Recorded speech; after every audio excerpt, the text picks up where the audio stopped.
ভোর রাত্রে যখন সাহরি খাইতে উঠবেন, সাহরি খাওয়ার পর ফজরের আজানের আগে আপনি 10 মিনিট 5 মিনিট একটু আল্লাহর কাছে ক্যাবলামুখী হয়ে হাত তুলে রুমের লাইটটা বন্ধ করে একটু আল্লাহর সাথে কথা বলবেন।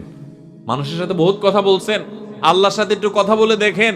আল্লাহর সাথে কথা বলার স্বাদ আছে ভাই, অনেকে জীবনে একবারও এই স্বাদ পান নাই। একটু কথা বলে দেখেন। ভোর রাতে সাহরি খেতে উঠলে 10টা মিনিট একটু হাত তুলে কথা বলেন।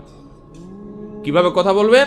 কথা বলবেন এইভাবে, ও আল্লাহ, কত গুনাহ আমি করেছি, কত পাপাচার আমি করেছি, মরতে আমার হবে, তোমার কাছে যাওয়া আমার লাগবে আল্লাহ। শয়তানের প্ররোচনা করেছি, এই রমজান মাস তুমি কত মানুষকে মাফ করে দাও।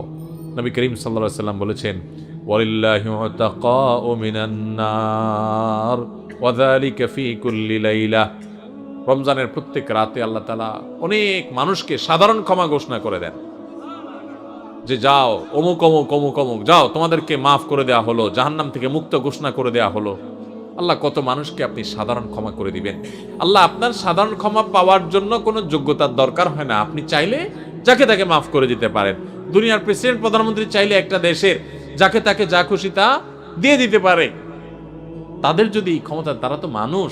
আল্লাহ আপনি তো মহান সৃষ্টিকর্তা, আপনি তো চাইলে আমার সব অপরাধগুলো মাফ করে আমাকে ফেরেশতা বানায় ফেলতে পারেন, পারেন না আল্লাহ?